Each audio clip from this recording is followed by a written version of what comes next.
Unspoiled Network podcast.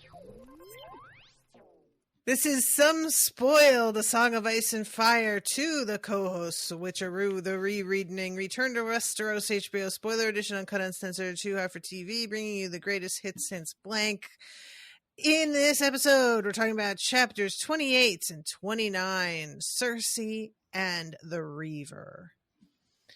In these chapters, Cersei goes to meet the new High Septon, who is busy scrubbing floors, and she makes a deal that she feels went really, really well. Meanwhile, Victarion is out here being just such a bad man. Every Greyjoy just is so, they're bad men.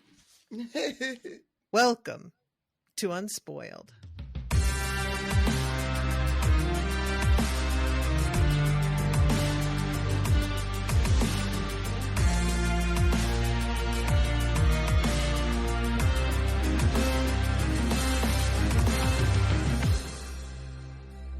Monsters are dangerous, and just now kings are dying like flies. I am the king!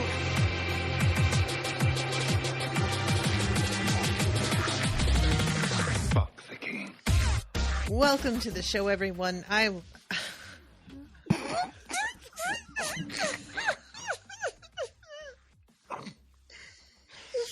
Natasha. Oh God, this is going to be a long episode. I'm so sorry. Oh my God, what is happening? It is a less than auspicious start, I will say that much. Kiddos, Rashad was just saying, let's get started because I'm having trouble keeping a coherent thought in my head. And I was like, oh, yeah, let's do it. I'm fine. I'll hold this down for us both. Narrator, she did not hold it down. Sure didn't. Yeah. Well, buckle up, kids. Yeah, this is going to be bumpy. Some turbulence. So, let's start off in order for once and talk about Cersei. Yeah. Because she is on a mission here. First of all, both these chapters were entirely too long. Neither had to be this long. But this Cersei, what are we to do with this Cersei? Because, y'all, she is out here about to arm a fanatical militant paramilitary troop or whatever the fuck. Mm-hmm. And thinks that this is a great idea. Oh, yeah. And also seems to think that she will somehow be the boss of them. Uh-huh. When she can't even be the boss of this one guy. She couldn't even get into the fucking sept with her King's Guard or her Queen's Guard. Mm-hmm. Because they just don't respect the authority of the throne in that manner when it comes to their shit. And she is just like, yeah, you know what would be great? Why don't we reinstate mm-hmm. some laws that were put in place for probably really bad, silly, dumb reasons. Mm-hmm. Yeah, sure. We won't look into the history of that. We won't. Nope. Yeah, we'll just go ahead and assume it's good that we don't do the thing that we've been doing for like hundreds of years. And yeah, she just like how she does not even consider the possibility that this may come back and bite her in the ass or just blow up entirely in her face. Like it never even crosses her mind. Mm-hmm. That sort of self-assuredness is really spectacular. Like to never question yourself, to never doubt yourself, to just always be like, oh yeah, I'm the smartest person in the room at all times, no matter who's in the room with me. It is I'm telling you, it's like the 8th or 9th wonder of the world. It really is something. Yeah, it's really like as you have pointed out, she can't even like get in. And yet she flatters herself after the way this conversation goes that she has somehow managed to trick him into Oh, agreeing yeah. to a disadvantageous. And it's just like she got played so totally and Mm-hmm.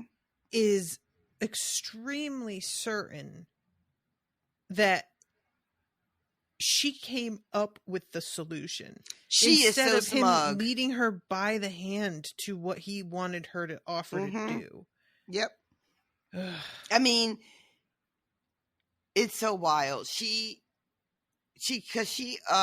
Not her personally, but like the crown owes the faith about $1 million or 1,000,000 dragons almost. Yeah. Right. And so that's one of the reasons she, in her, because she's such a fucking, strategic thinker, she's just like, oh yeah, I got them to, forgive the loan. And I didn't have to really give them anything. I made out like a bandit in this deal. Yeah. And he's going to go ahead and bless Tommen, which she's been really salty about because he hasn't done yet. So those are the two things she thinks she's getting that puts her as like the person who's making out better from this deal. Yeah. And he just has such a this Sept, whose name I don't even know if we got, because he doesn't even need a name because he's that pious. But he just knows what he's doing and how to play her and how to work her. And I don't even think that's especially difficult to do, right? I don't think you have to be, particularly genius to like outsmart Cersei. Like, you know what I mean? Oh my God, no. But definitely not. But he plays her so masterfully, and she just doesn't see it at all. No. And I just don't know what to do with her, you guys. I really don't know what to do with her. Like, this is going to blow up. So it's going to be terrible. And I don't know exactly how, because again, what the show did and what the books are doing and all that, the stuff like on the show, there was all the stuff with Lancel, and that ended up being her undoing on the show. Right. But I don't know if that's going to be like, it feels like in the book, this is way more her undoing than anything Lancel could say. I mean, Lancel could probably add a little, sprinkle to it, if that ends up being part of the book plot. But yeah, she just, I don't know, you guys, I just don't know. Yeah. But it starts with her going up to Sept, and she's going to see him because he hasn't done the blessing, right? That's like her sort of like, I need to have a talk with this guy because, he hasn't done this ritual yet. And even though I don't really give a fuck about the faith, it's very important tradition-wise. And they're making this trip up the hill, and she's got Lady Merryweather with her. Mm-hmm. And who has really figured out exactly what to say to Cersei. Yeah, she's very good. And this is another one that Cersei seems super confident that she has the upper hand in this relationship as well. She has admitted in earlier chapters that it's possible that Lady Merryweather might not be all she seems, right? But Cersei is confident that even with that possibility, she still has the upper hand in this relationship. So she's not threatened by Lady Merryweather whatsoever. She doesn't seem to regard her as someone who can be anything more than maybe a minor inconvenience. She doesn't seem to think that if they were to fall out, if it were to come to Cersei's attention that she's being betrayed by Lady Merryweather, it feels like Cersei thinks that the damage Lady Merryweather could do is minimal and not anything that she couldn't handle. Right. Yeah. And once again, she's just very, very self-assured. She's just, like, I am running the whole show. I have got this in hand. I am like, are y'all watching me work? Because it's really something to see. Are y'all watching? You know what I mean? It's just oh God, that is exactly the energy. Actually, it's just like observe an expert in action. Right? Oh, girl. Yeah, it is. Like, I'm trying to, like, if Cersei were one of these women that, like, had a brand or a podcast or a TikTok or something, and she was, like, schooling other women how to be girl bosses or whatever, you know what I mean? Yup. Yeah, she would have a real, like, tone to her, because, like, the thing with Cersei that always hangs me up is she desperately wants to be respected despite being a woman in such a patriarchal society, but she doesn't see it for other women either. She is definitely somebody who believes that she's bought into misogyny, but thinks of herself as like the exception to it. I'm not like other girls. And like there's a point in this section where she's talking about, like, because he's saying, well, what are you going to do to protect the septas who've been raped? And she's like, why do I need to send somebody out to guard the wrinkled old cunts of women who are probably praying for a good raping anyway?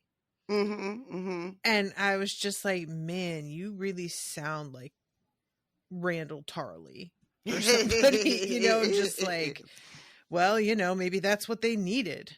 I just the whole vibe of her, it's easy for me to sort of feel like she understands how the patriarchy is holding her back in some ways, and then I'm like, she doesn't though. She thinks that she's being held back unfairly, but probably that, like most other women, deserve to be held back because they are idiots. Yeah, she's an exception. Yeah, she definitely sees herself as not being like other women. She's special. She's smarter. She can understand why these other women are kept in their place, because that's where they need to be. And she feels like really, indignant that somehow the rules of patriarchy are also applying to her, Yep. And it is it's an interesting thing to think about when you try to figure out, well, why exactly, like, how did she get here? Right. And then the reality is, I don't even think that Cersei is that different from a lot of other women that are probably existing in this world, where you don't get their POVs, but I'm sure lots of highborn women who are very smart also think to themselves, I should be running shit. And the only reason I'm not running shit is because, I'm a woman, and our society doesn't function in that way. It's just that Cersei has found herself in a position of being adjacent and having proximity to immense power. So she gets to act out these, quite frankly, fantasies that she has about herself as a ruler. Yeah, exactly. And I don't think that, like, if we were ever in a POV of a Lady Merryweather, or like when we were in a POV of Adriana, or like if we had the good fortune to get a POV of like the fucking what's her name, the Queen of Thorns, what a great POV that would have been. Oh my God, can you imagine? Like, I wonder, I'm sure that I feel very comfortable saying that, Lady Olenna is a lot smarter than a lot of other people that are in the room with her at any given time, and she had to come to terms with the way that she was going to be able to wield power, and how it wasn't going to look the same as a man who has power, right? Mm-hmm. And then you have Cersei, who just is like, well, no, I shouldn't have to be relegated to like the womanly wiles, you know, and do, you know what I mean? I should just be able to bust into a room like a man and just say the thing, you know, and have everybody listen to me. Like, why do I have to, you know, it's a real sort of denial on Cersei's part of being like, yeah, I don't have to just have access to power in the ways that women traditionally do. I'm going to also have power the way that men do. And then when she can't actually like have that, then she's just like, oh, well, it's because I'm a woman. Mm-hmm. Mm-hmm. I don't know. She's just not very smart at the end of the day. And I think that low key, not that men can't be smart. Like, I'm not saying that, but I'm just like, the ways in which women traditionally have to wield their power and they can't be like as overt about it. Mm-hmm. It's almost like, I don't even know if Cersei is smart enough to work in that way, you know? You know what I mean? That's an interesting idea, that like she is such a blunt force type of person that the subtlety required and the affectation of like modesty and humility that you have to adopt in order to trick a dude into thinking something's his own idea. Is she capable of that? Like, I would think not really. It doesn't look really good, right? Yeah. And like, because when you think about it, the way that the High Septon plays her is very similar to how you would play like not that you can't play women, and I'm making a lot of generalized statements, guys, forgive me, just like bear with me throughout this. I'm going to use a lot of like gender binary language, but it's just you know, trying to get to my point. So the way the High Septon plays her is very similar to how we see women deal with powerful men, right? You can't just come out and say the thing. You gotta like flatter. You gotta lead them. You gotta let them think it's their idea. You know what I mean? That's an interesting point. Yeah. It's just power dynamics, baby. Exactly. And like, it can be gender, but it can also just be power dynamics. Like when like the Septon has a lot of power that she doesn't quite see yet. And I think he needs for her not to see it yet either, right? It's important that she doesn't understand just how much power he has, because then he becomes a real threat. And then she has to react in a much different way.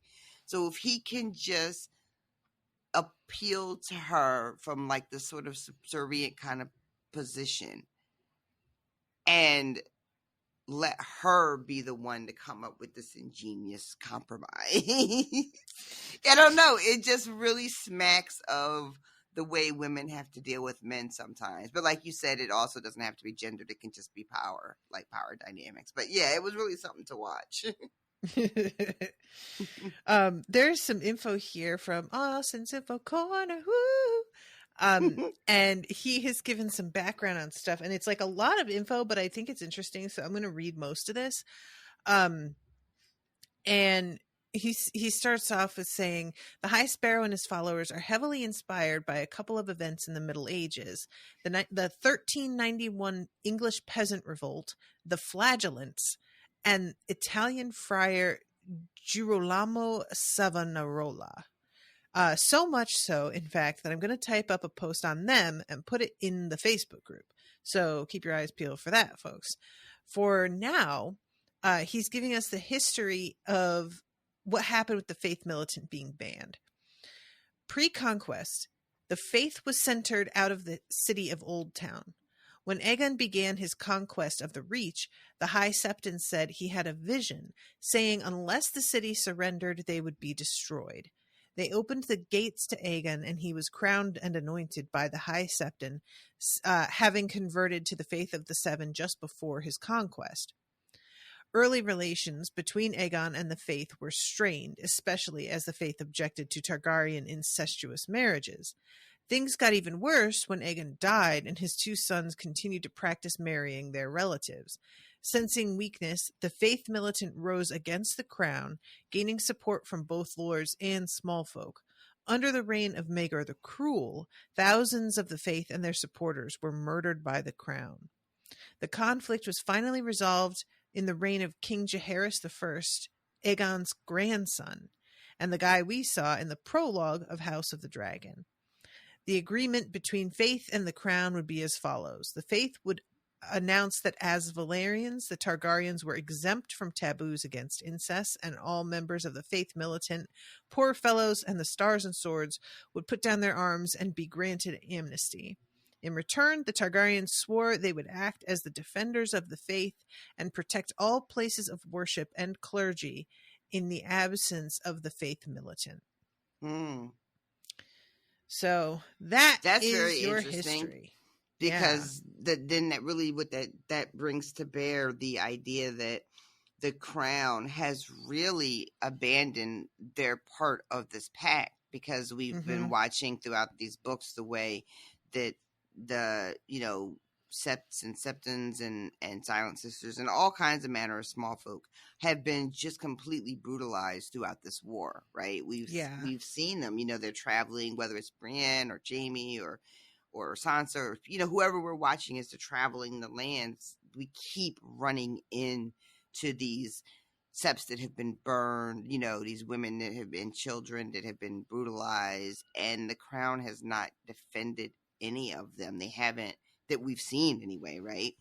Right. So it really does make it remind us that, okay, so they had an agreement, and over the centuries, the crown has become less and less bound to that agreement, to the point where they are actually borrowing money from the faith, not paying it back, and also not protecting them. Sending their people out to Reeve and not specifying that, by the way, don't fuck with the, Yep, they're under our protection, and that if you're out there and you see them being attacked, that you're like honor bound to, take up arms to defend them if you should come across them. And then there's all of these we're jumping to the end of her chapter. I guess we'll just go back to the beginning. But I was about to mention, like, when she finally does get up to the top of the hill and they have the statue of, I think it's Baelor, and there's just like bodies, bones, all around it. And they tell her that these are the remains of the faithful that have been slaughtered all across the land. But so before we get there, though, this ride up with Merryweather, I just want to mention briefly, there's a conversation about whether or not Marjorie is actually still a maid. And Lady Tanya has a story. She was at the wedding of Marjorie and Renly and participated in the sort of disrobing and bedding of Renly. And to hear her tell it, he was, as she put it, a well-made man and lusty. So he was ready to fuck. Now, we all know, I love this detail too, that Loras is the one who delivered Marjorie to the bed. Oh, yeah. He just happened to be right there when this guy was hard as hell. Right. And I thought that there was going to be a mention. I thought Cersei was going to pounce on that or say something. But I guess because Cersei wants Marjorie to have fucked Renly, so making the connection between the rumors about Renly and Loras, it doesn't serve her mentality, right? Which is weird because she said to Jaime, like, I know what Loras is. So I thought she had acknowledged already. But then it does, like you said, because it doesn't really fit with what she's trying to... She's having it also be that she wants Marjorie to have been fucking Loras eventually, is what it, like, circles back to. So she's just coming up with, like, a variety of different scenarios here, depending on what she feels like thinking in the moment. In the moment. I have to admit too, there's a fucking, the way this bit is written about losing your virginity to a horse, I completely misread for 2 10 it's seconds. Written really weird. I get it. Right? Mhm. I was just like, what the fuck? What? How did we get here? And then I was like, oh, they're talking about writing. Oh, Jesus Christ. Okay. Yep. Like, oh, is there some sort of tradition with highborn women that I right, didn't know Because about? it fucking says a lord's daughter was more like to give her maidenhead to a horse than a husband. And what the fuck? What? But yeah, they're talking about fucking. And I should have followed the train of thought, because right before that bit, she actually asked if Tanya had seen the sheets from the wedding bed, wanted to know if there was any blood, and then she goes to this horse thing. So that should have like clued me in. But yeah, for a second, you got me fucked up for a second. I'm not gonna lie. I don't think you're the only one who had a moment there. And they talk a little bit here about the different septons and how, like, the high septons don't use their names. Cersei theorizes that they don't enjoy being reminded of the fact that they were born ordinary men. But you've got to call them like the fat one or the one before the fat one if you want to specify which one. And we find out that there had been like an 8-year-old high septon at one point, and Tina is like, maybe my son could be fucking high septon. He's 7, close enough. And they joke around about this for a while, but Cersei is like, you should bring him to court because my son needs friends and he needs people who are loyal. And all of a sudden she's just like, yeah, no, I don't think I want to do that. Yeah, she's like, he would be very overwhelmed by the city and everything. And Cersei says, I was as well at first, but you get used to it. But yeah, Tana is resistant, it seems like. Cersei doesn't seem to think that that's suspicious whatsoever either, as far as I could tell. She doesn't seem to, not suspicious. Well, maybe yes, suspicious. Cersei doesn't seem to think it's really worth thinking twice about why she's reluctant to have her son come to the city. Because when she starts being like, oh, he'd be overwhelmed, again, Cersei just goes into a story about herself, and how when she first got here. But I would have thought she would have thought to herself, why doesn't she want her son around?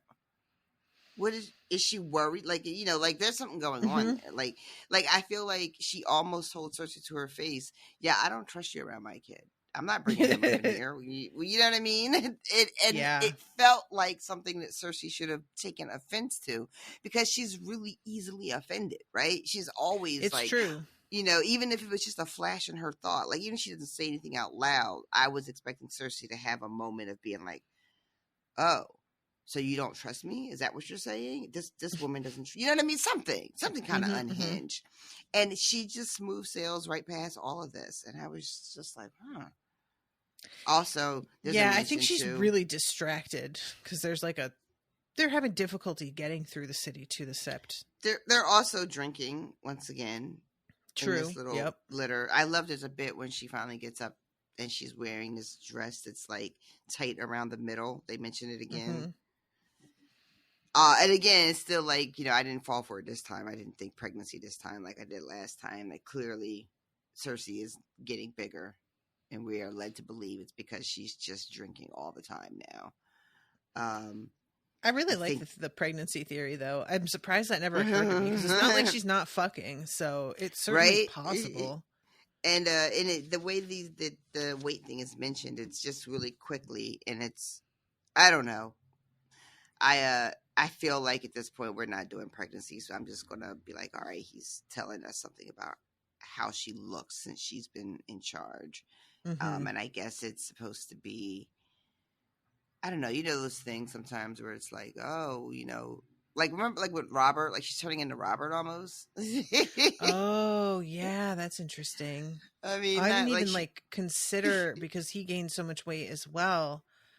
How did I not think about that comparison? I'm so dense. Wow. But yeah, it's like right there. Wild. So what else did they talk about on the way up there? There's all this about, Cersei wants to know, like, who are the men that are hanging around? Who does Marjorie really like, spending time with? And we hear what we've heard before. There are singers and jugglers and whatnot that she likes. And we find out that Pycelle has been hanging around, which I thought was interesting. That was an interesting little tidbit. Yeah. Because we know from the last chapter that Cersei really does not see it for Pycelle anymore. She feels like he is nothing but a contrarian. Every time he turns up, it's just to, like, fight her about every little thing. And it's so hard to, like, listen to her. He's, yeah. Just not agreeing with her is enough to be a traitor now. I mean, I'm thinking about living my life like that, y'all. Going forward, and every time somebody disagrees with me, I'm just gonna be like, "You're a traitor," and just write them off. I would love to believe that you could do that, but even when it's like actually warranted, you have a hard time. Nope, I do. Yeah. So let's see. They're just stopping and starting. It's just really slow going. She's getting worried because the crowd seems like it's getting kind of worked up. So she's really, she's got that riot foremost in her mind, and it's just like, I just really don't want to be in a situation like that again. And there's some talk about the Drummonds that were made and that how they were named. I love this so much. She didn't think it through, and she gave Tommen the leave to name 5 of them. Yeah. Queen Marjorie, Golden Rose, Lord Renly, Lady Olenna, and Princess Myrcella. He had actually chosen Moon Boy for one. Only when Lord Lorraine suggested the men might not want to serve on a ship named for a fool had the boy reluctantly agreed to honor his sister instead. And I laugh so hard at that. Just the idea of being like, yeah, I'm going to name it after my jester. Of course a kid would do that. Of course lucky he didn't name one after his cat. If it were Joffrey, he'd name them things like Bloody Dagger. Oh God, right. Crying Widow, whatever. What the fuck did he Widow's name his Wail sword? Was the sword. Widow, that's what it was. Yep. Yeah.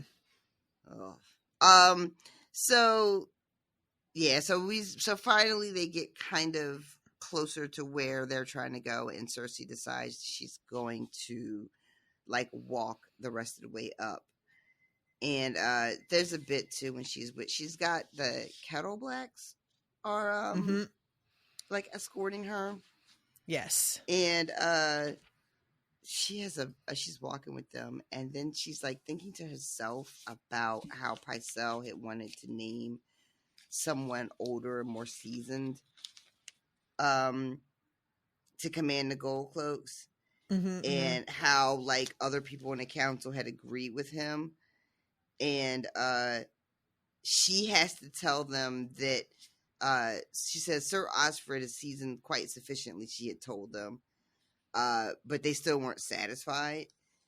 And she's just thinking about they're always fucking bitching about something. I say something is a thing, they should just accept it, but no, they want to yap back at me all the time about it. It's really remarkable. This scene she's talking about where she was suggesting a Dornishman for the man-at-arms, and Pycelle saying, well, you might offend the Tyrells, and she says, why do you think I'm doing it? And it's just it's so childish. This is baby shit. I mean, I didn't mean... Sure. You know what? I stand by it. It's baby shit. She's also talking about Sir Osfred, Osmond's brother. Osfred was the middle Kettle Black, quieter than his siblings, more apt to scowl than smile, and crueler as well, if the tales are true. Perhaps I should have sent him to the wall. And I'm like, what happened there, girl? What do you mean? Why crueler? What did he do? Just want to know the story there. Probably don't want to know the story, if I'm being honest, but... And this is this middle Kettle Black, this Osfred. So it's not that this is the first time we've heard of him, but he is not like one of the guys that have been like she's talked about a lot, right? Not really, no. That's Osmond, and what's the other brother's name? Osmond. It's Osmond Osney? Osney, right. Those are Yeah. the two that we see all the time that are both like Kingsguard or Queensguard or whatever, right? And this middle one, this Osfred, he's around, but not like one of her, what do you call the Kettle Blacks to her? They're like confidants, but also kind of like lapdogs, you know what I mean? They're like, you know Minions? what I mean? Minions, right? Yeah. He's not part of that necessarily. Flunkies. Lick spittles. Lick spittle. I love it. There you go. So yeah, I'm curious about him too. I'd like to know a little bit more about that particular Kettle Black. What's going on there? Oh my God. So yeah, then they have to go through this throng of poor sparrows that are just like everywhere. It's disgusting looking to Cersei. They're dirty. Oh, what was that? Sorry, Owen just opened the door. He it was forgot a door. I'm recording, I guess. I thought it was a cat. There was a cat right there. But yeah, so you have like just all these poor people, quite frankly, and is one thing that rich people don't want to see is a bunch of poor, dirty people all like in their way. They go somewhere where I can't see you, and they 100%. Are right. They are not only are they everywhere, but they're like at this very impressive, solemn sort of pristine place, the high have some temple. Respect, and you just like all of your your poor and your filth is there. It's all just like it's very upsetting to her. Meriwether won't even get out of the fucking little wagon thing. Wagon. Yeah, she says something like, "Please, they frighten me. There are hundreds of them and so dirty." So Cersei dirty. kissed her cheek. "The lion does not fear the sparrow, but it is good of you to care. I know that you love me well, my lady." And I just couldn't help but laugh because she puts it as though you're so afraid for me, but I really read it as like, I don't like this. I don't want you to leave me alone. So she, she just read it in a very different way than I did. When I was interpreting what she meant, I really felt like I only would feel safe amongst this rabble if the queen is with me, or queen-ish. And you're just about to bounce out of here, and then what? But Cersei is like, "Oh, look at her, so concerned for my safety." And I was like, I guess. I love that everything that Cersei hears is really just about her. Oh yeah. Everything that she hears come out from anybody else's mouth, it is just like the Cersei show. She just listens and says, what can of everything you just said, what can I pick out to apply it to me? And everything else that she can't do that with just is like nothing. It just goes right past her. So they walk down, and we get a description of just how everything looks, and she's reminded of being here on her wedding day to Robert, and how everybody had cheered, and he says to her how much everyone likes her, and that she had for one short moment been happy in her marriage on that day.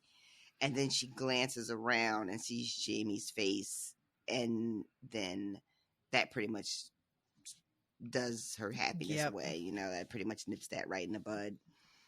And then she looks at everybody and she's like, they're not smiling today. Some of them are quite hostile. And she it's thinks so to wild herself, how she can like tell that, but she doesn't really think about what that means for her. It's just I don't know. She's just so in the wrong direction every time. I love that as she's walking through, she thinks all in one split second. She thinks that, first of all, they should be like scurrying away as I walk if they're really sparrows, right? And then she thinks, if I had let 100 gold cloaks up in here, that would have cleared it right out. Yeah. And then the last thing she thinks is, you know what? That's what my dad would have done. He would have ridden over them instead of walking through them. And it is, once again, quite the roller coaster.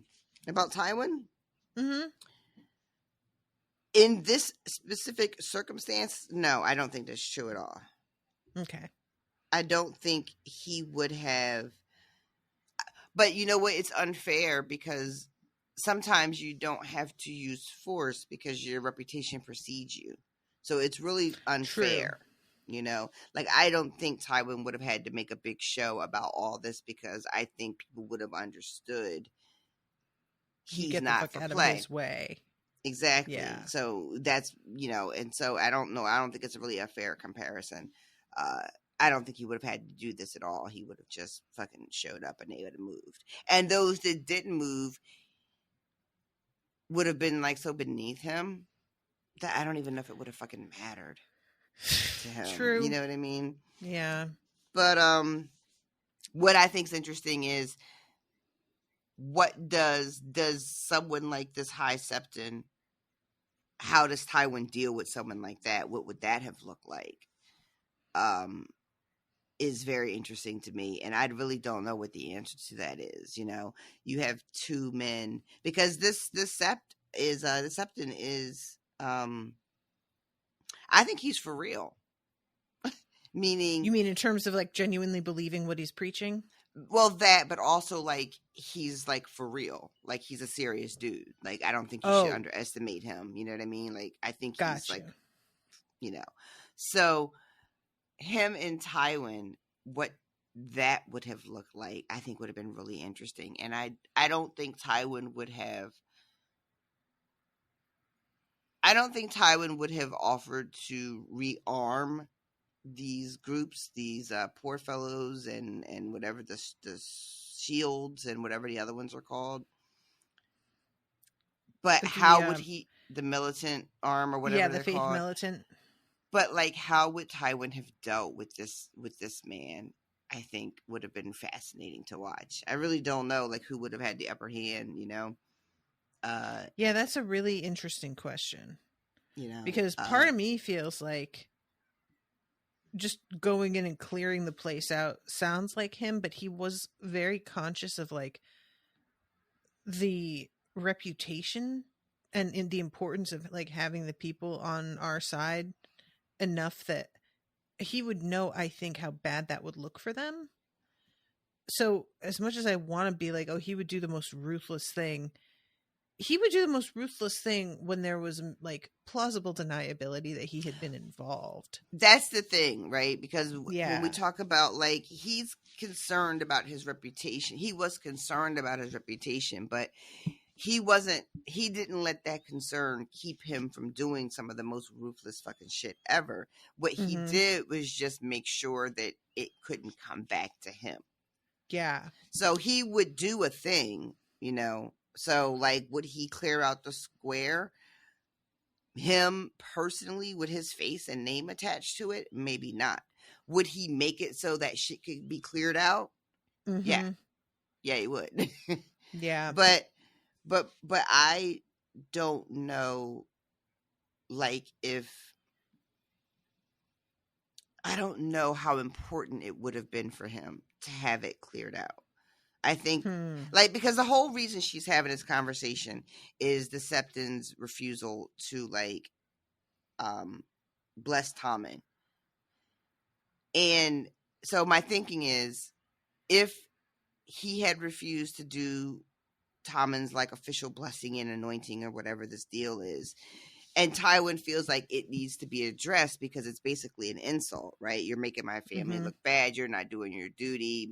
You need to come and do the thing. And this guy's refusing to do so because he tells Cersei, I need to pray about it. This is her response. What would Tywin's have been to, I need to pray about it? You know what I mean? Like, I don't know. Yeah. Interesting questions. And I love when she finally gets up to the statue of Baelor and she sees all of these bones that have been piled around it, and they explain to her what the bones are.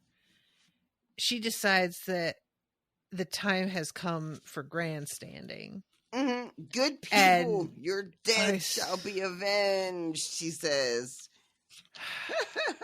Expecting so the crowd to swell up in cheers, right? She thought they were all going to be chanting her name and thanking her for her valor and her, whatever. And it says, a few cheered, but only a few. And then even worse than no one really cheering, someone yells out, "We don't need revenge for the dead people. We need somebody to protect those of us who are alive and protect the septs in our holy places." And then somebody else yells out, Iron Throne is not doing what it's supposed to be doing. You're supposed to be protecting us, and you are not. And, a king who doesn't protect his people isn't even a fucking king.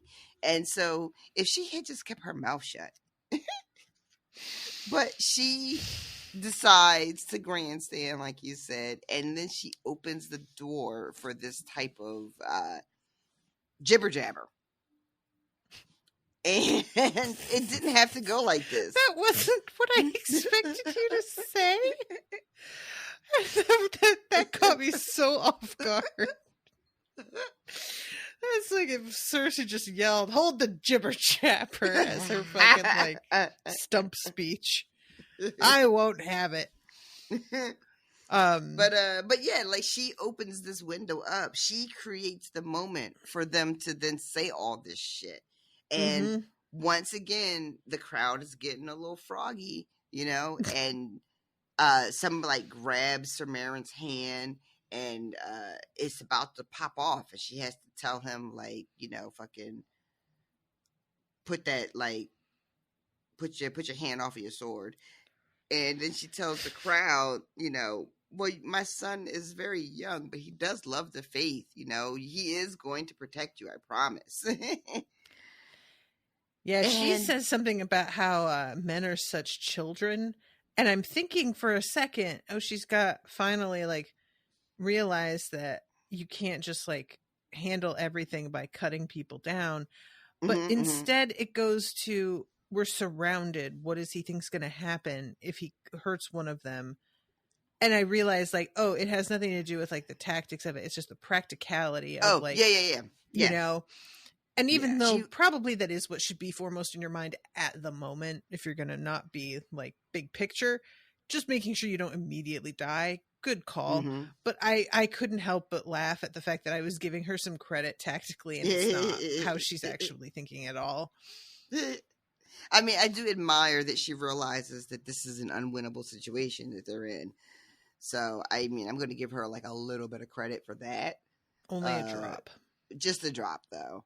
And it's some of the people who were yelling at her in the crowd are the people who have the stars painted on their foreheads. And these are the most devout of the sparrows or whatever, right? These are the super hardcore guys, and these are this is where the sort of accusations are coming from, these particular men, not just random people in the crowd. And then there's another one with the star on their forehead says to her, when she talks about how Tommen is, just a little boy now, but she's pledging that they'll have his protection. And he says, the warrior will defend us, not this fat boy king. And it's just rude.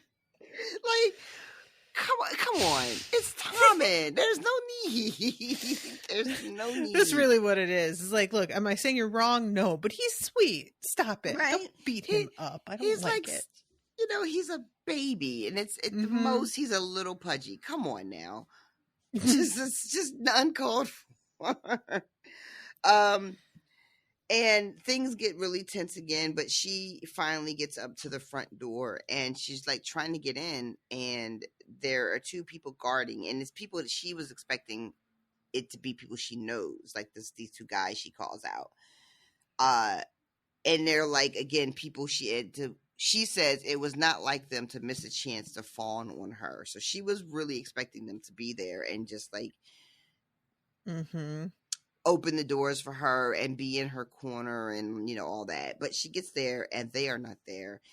And the guys who are there are not opening these fucking doors for her. And she tries this is how you see, you know, you receive your queen. And they are unmoved. They don't give a fuck. Yeah. They don't give a fuck. Mm-hmm. And this is something that makes it even funnier about how she is so certain, as you put it, that she's going to be the boss of them after arming them. Is like, there is no indication here that you are getting the respect of a soul in this building.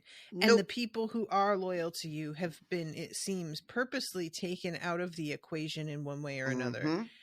And you are still thinking that somehow you're going to, like, the whole way that she is playing the grandstanding outside and also talking to the High Septon is assuring him that all of the bad things that have been done to all of the septs are because of Stannis and his Red Woman. And that it's just those heretics and pagans, basically, who are out here disrespecting the true faith. And she's trying to, like, use their faith as a weapon and thinks that they are blind enough not to see that's exactly what she's doing. And it's like, read the rest of the room. Have you seen what they're saying right to your face? How they're acting? Like, why do you suddenly think that you give them exactly what they wanted and now this will make them respect you more? You just caved immediately to demands, and that's not the sort of thing that fosters respect. You know, like, that's the opposite of it. Is you came up in there and we're like, yeah, I guess you could have your swords back, that'd be fine. What do you think is gonna be the reaction to this? I mean, they tell her to her face when they tell her that weapons can't go in there, and she says, well, the Kingsguard fucking don't put their swords down ever, like, not even when a king is around. Like, what do you know, the rules don't apply to them. And this guy who's like a nobody, and she's the fucking queen regent, says to her face, yeah, in the king's house, the king's words rule, but this is God's house. That's telling her right to her face that you got no authority here. Exactly. And she gets embarrassed and thinks for a second, you know, like, I could say one word and this guy will be fucking, what did she say? He'll be meeting his God sooner than he would like. But then she has to, like, restrain herself to, you know, this is not the moment. And so she goes in by herself and finally has this conversation with the High Septon. And I love when she tries to do the thing about, well, it's Stannis and his Red Witch and all that. He's like, no, there's lions and wolves out there too. And she, and he, like, specifically calls out the Hound. And she's like, you can't fucking hold that against us because he used to work for us. You know, like, every person that ever worked for us, we're responsible now forever and ever and ever.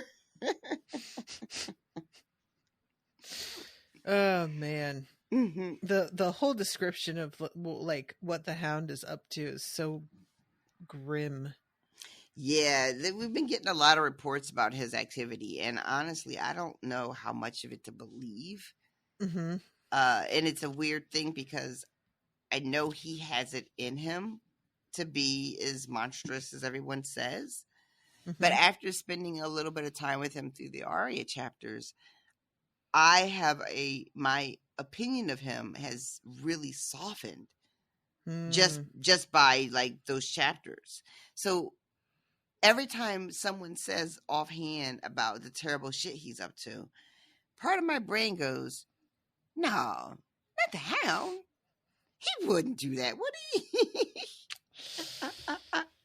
And it really is just because my opinion of him has been, like, through the lens of the, you know, when he was on the road with Arya and how it kind of, like, made his whole character seem a little less threatening, you know? And it's just wild to me that impression still stands. And I have no idea. I legit don't know what to make of all the talk about what he's been getting into. There is a definite part of me that is like, I don't believe it. I don't think it's true. I think those are all lies and slander. But then I have nothing really to base it on. I don't know, and I don't know. People are just making it, or do you think that that it's not the Hound and they just think it's the Hound? Like, I don't know. I don't know what to tell you guys. All I can tell you is that every time I hear we have a moment where somebody is talking about what he's been up to, there's a part of my brain that goes, no, he wouldn't do that. Not my Sandor, you know. It's just like a little bit of like irrational denial that you have, like a reflex, you know. And so I don't know in what capacity I would ever get. I don't know if he ever gets his own POV. I don't know what character we could run into that would have a POV where maybe he would be in it. I don't know, but I'm desperately curious to find out what is going on. Like, is it our PR? Is he doing some like shady shit, some kind of cruel shit? But then like the legend of him is just being like, you know, blown out of proportion. Are there acts that are being attributed to him that he didn't necessarily even do? You know what I mean? Right. I mean, because we have seen how stories get blown out of proportion and they, you know, they're not always completely factual, you know, after being told and retold and retold. So I don't know. But yeah, there is definitely a part of me. And I think it's also like Showhound also made it like really softened him. Definitely. Because that would be. Yeah. So I think it's a combination of those two things that there's just, my brain is just like, he wouldn't do that. He's like a cinnamon roll. You know, he looks terrible, but inside he wouldn't. Yeah. I just want the best for people. You know, I want people to be their best selves. I get it. So what else do we have her talking to him about this conversation with the High Septon? I'm trying to see, because we pretty much talked about most of their conversation. And the Septon that she wants to see is in here scrubbing the floor. And he is barefoot, and she is looking at the floor, realizing that probably he expects her to kneel, but the floor is wet. And she's wearing white and gold. And is like, yeah, I'm not going to do that. And she says, where's my friend Septon Torbert? Septon Torbert has been confined to a penitent's cell on bread and water. It is sinful for any man to be so plump when half the realm is starving. Yeah. And she gets very agitated and is like, so you're greeting the queen barefoot in soapy dirt water. Are you fucking for real right now? And he says, do you know who I am? She says to him. Right? Like, what this in the 7-pointed star, it is written that as men bow to their lords and lords to their kings, so kings and queens must bow before the 7 who are one. And when she brings up that he should be dressed well with his crown made of crystal, he's like, oh, we sold that. We sold everything, pretty much. Which I'm here for. Loving that. Yeah. And finally, is there somewhere we can speak more privately? So I love too that he refers to himself in the plural at all times. Yes, he does the royal we. Because this whole the 7 who are one thing, and he's like the, I guess, like the what do you call it? What do you people say about the Pope? Like the living, you know, representation or manifestation. Or wow, wow, Rashawn. Sorry. But you know, like this sort of like, this is like God's in human form. I don't think that's exactly it, but you guys know what I'm trying to say, right? So he does this thing where, like, he does the plural because it feels very much like he is A vessel. behaving. Yeah, yeah. I am. We are like a multitude. Mm-hmm. So Yeah. he says you can.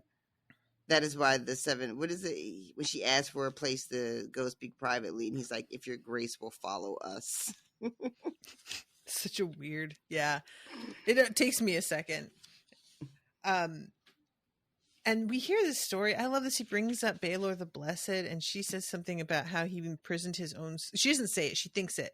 He imprisoned his own sisters for the crime of being beautiful, and remembers how after she heard that story, she went to Tyrion's nursery and like gave him a pinch, like taking out her rage on him for some reason, which just really, everybody needs therapy. That's all the conclusion I keep coming to with these stories.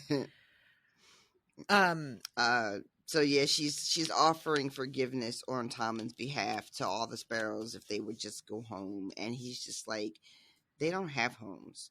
Everything is terrible. Suffering is everywhere. And then starts talking about how he spent all this time walking from village to village, and how he's seen like how terrible things are in the world. And she is just like, war is terrible. You are right. And then once again, like, right, leans on Stannis and all that. And this is when he's just like, well, as a matter of fact, my folks say that they're lions. And then he talks about the hound. And finally, oh my God, where's this bit where she thinks to herself? She brings up the thing about how he hasn't blessed Tommen yet. Mm-hmm. And when called out, he says, I didn't refuse. I just haven't come yet. And he says, the hour is not yet ripe. And she says, to herself, are you a priest or a greengrocer? She is so snarky. I really love too when finally he's like, well, we're not allowed to have weapons, the laws of Magor, and she says could be undone. She let that hang there, waiting for the high sparrow to rise to the bait. And I'm just like, my God, imagine a salmon thinking it's hooking you as you pull it out of the water. Like, just truly deluded. Amazing. And then he says, let the wicked tremble. Do you hear that, Lord Stannis? Cersei could not help but smile. And I'm like, have you been listening at all? Not at all. The answer is no, she is not. Yeah, nah. So she goes back out and, you know, gets back into her little palanquin with Lady Merryweather and is toasted. Merryweather's like, to the fervor of the warriors' sons and the brilliance of the Queen Regent, to Cersei, first of her name. And I was just like, wow, flawless, because you would really think you're being a little bit too obvious here, but not for Cersei. This is the exact right note to strike with Cersei, I guess. Yeah, she really does understand the assignment when it comes to dealing with Cersei, doesn't she? Yeah, 100%. And I'm not trying to say that, like, you know, she's like secretly working against Cersei, although I did have the theory that maybe she was telling Marjorie stuff, but just in general to keep Cersei happy. Either way, she's laying it on so thick that for most people it would be sickening. And this is when they run into Marjorie. And her people there who are out horseback riding, which just made me laugh because we just talked about that. Yes. They all have flowers in their hair.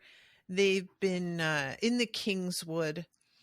And we get love how personally Cersei takes their appearance too. Oh my God. Everywhere I go, there she fucking is. She dogs me everywhere. Like, ma'am. And Marjorie tries to say something about how, like, give me some work so that we can put to rest these, like, ideas that we're rivals. And Cersei tries to do the "I've never seen you as a rival," thinking that she's being really oh yeah, cutting, but Marjorie is so careful to just be like, "Oh, I'm so glad to hear that," and just play it as innocently as possible. That Cersei doesn't get the satisfaction of her being angry, which I did find really funny. Just like declawing her by letting her think you're too dumb to hear what she's saying. Yeah. I just really like that. What is the other thing too that they have? There's one like, she starts talking about Robert again and how much he loved being out in the forest too, because Marjorie is like, you and Tommen both should join us next time we do this. And she's just like, yeah, he died out there in the woods too. Yes. Oh, wow. Very subtle. There's also a point. Let's see. So this is also like the conversation that she has here with her is the part where she theorizes about how it's possible Marjorie is fucking with Loras the same way that she fucked with Jaime, because Marjorie says something about how my brother keeps me well protected, so I don't need anybody else with me, which is exactly what Cersei used to say. In order to get Robert to leave and go hunting so that she could be left behind with her brother. And it's just really funny to me how much she is like leaning into this theory where there's really no evidence at all except for that they're together a lot. Right. Which of course they would be. Of course they would be. Like, what do you think they would act like if they weren't fucking? If you are assuming that's what's going on here, you know what I'm saying? It's just a weird, it's just another instance of like a person who is guilty of doing certain things assumes that everybody else is the exact same type of person who would also do those things. That's exactly it. Yeah. Projection, they call it. I love too that there's this thing where she starts thinking about Joffrey too, and Tyrion, and she says she thinks that she says the mob loved the fat High Septon so well they tore him limb from limb, is what she's telling. Who is she talking to here? I think she's talking to Tommen. And is that who she's talking to? Yeah. Yeah. Cersei asked her son. Right. Yeah. Yeah, you're right. And she thinks to herself, Cersei starts thinking to herself how if Joffrey were alive, he would not have fallen for Marjorie's shit and would have put Marjorie in her place immediately, and how Tommen is just more gullible, which, I mean, he's also like 8. Kim, I feel like people keep forgetting. But Cersei thinks to herself, Marjorie knew Joffrey was too strong for her. And like, so now she's circling back to, she's thinking about the gold coin Qyburn found. And now in her brain, it seems like she's thinking maybe Marjorie was part of the plan to kill Joffrey. Yeah. Which she had been, she had thought of that before, with the coin and Tyrion and all that. But this is like more crystallized, I think. And it, like, she puts it all in her mind. She's putting it all together. Marjorie and Sansa, and then the whole Willis marriage thing and all of it. And she's just like, they did it. They all did it together. And real galaxy brain moment. But you know what? She's not like, she's really close to what happened, but also really, really not. Yes, exactly. Like, it was a very grand, great conspiracy. There were like multiple different factions involved. It's just not exactly who you think. And not exactly even for the reasons she thinks. Exactly. Like, she's framing it as, oh, he would be too strong for her. And it's like, well, no, he was a fucking monster who would have abused her. And they weren't going to tolerate that. And also that he wouldn't have fallen for this. he would. Yeah. Absolutely he would. She'd just play it very differently. That's, you know. Yeah, that's the one thing that's so sort of a bummer is I don't recall in the books getting to see Marjorie and Joffrey together a lot. You know. Yeah, it's not often.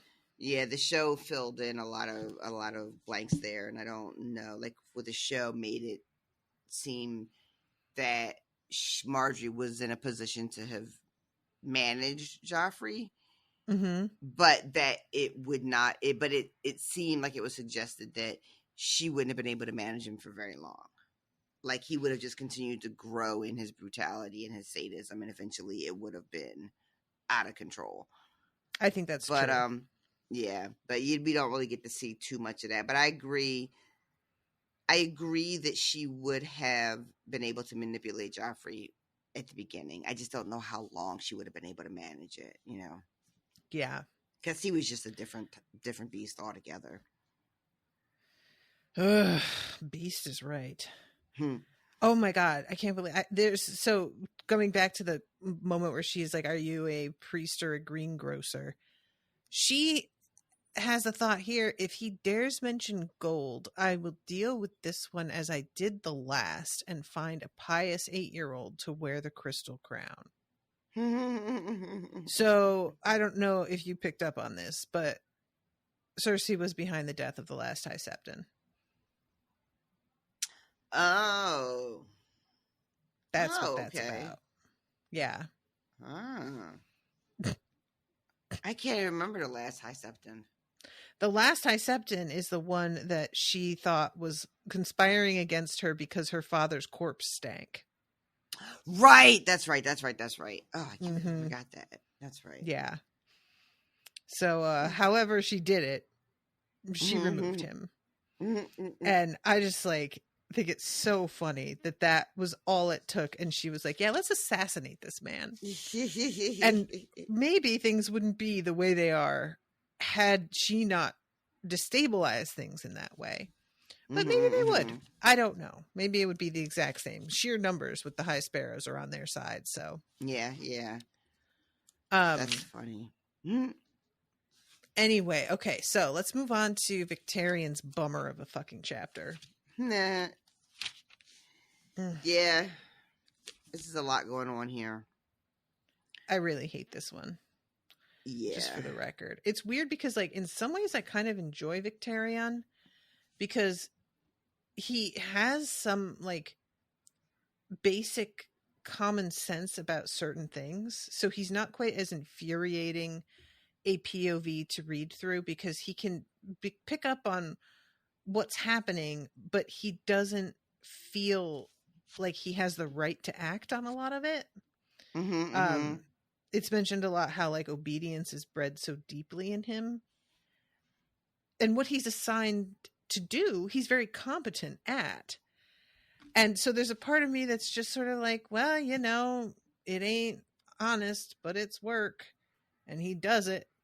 And yet he's a part of this monstrous tradition, raping women, beating a wife to death, just part of all of this horror show that's happening in this chapter. And I have to constantly remind myself there's absolutely no reason to like him at all. He's a bad man, as I said in my intro, a very bad man. But I don't know. It's just, I think me clinging to the one person in all of the fucking Greyjoys that other than Asha, who seems to be fucking not in the outer atmosphere in terms of just sheer weirdness and ideology. He's the most grounded. And so I'm just all right, fine. I'll take that, because basically what his whole stump speech is I'll give you more of what you had been getting. So, that's my thing is I'll just keep doing the thing. And a part of me is yeah, you know what? I respect that. Not doing anything big and flashy. There's nothing wrong with stability. It's people don't value it as much as they really should, I think. I was struck by how fucking banana pants he is as a fighter. Yeah, Like, he's a he's machine. Just like I was reading and I kept thinking, first of all, this again is very long, but also, fuck, this is really long. He's still fighting? Mhm. God damn. He's still Mhm. fighting? Jesus Christ, what the fuck? Like, he is just plowing through people like they're nothing.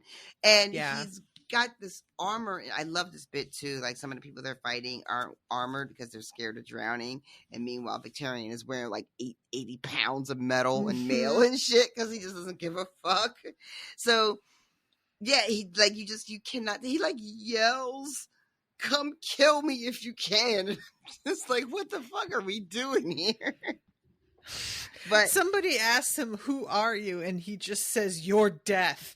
And like a lot of people, I would be like, "Oh God, get over yourself." But like, right. he is though. It is like when he said it, I was like, oh yeah, that tracks. Mhm. Like, who's going to tell him different? Who's going to say no, Bulldozing you're not? right through. I swear to God, yeah. This shit was wild, and it just, like, again, it just went on for the longest time, and I kept thinking any second, like, he was gonna, like, go down, you know? Mm-hmm. But no, Nope. he doesn't. They don't get a fucking. It's the fucking armor. wild. He describes it as just like, oh, they're just like basically like blowing kisses at him because everybody's hitting him and nothing is getting through at all. Yeah, it's shoo, like, and the thing too about Victarion, like I said, like you said a little bit ago at the beginning, is he comes across initially as like the most grounded of the brothers, you know, like they're all trash, but my impression of him initially was, well, if I had to choose one of these assholes, I guess it would be him. Probably, just, you know, but then you get this chapter and you're just like, oh, that's a lot. That's a lot. So I love this bit too, where he's thinking to himself, as this the fight is kind of coming to the end. It's not ended completely, but it's kind of tapering down. And it says the drowned god had not shaped Victarion to fight with words at Kingsmoot or struggle against sneaking foes and bogs. Because remember, he had been out in those bogs and he was like over devils. it. He was fucking over it.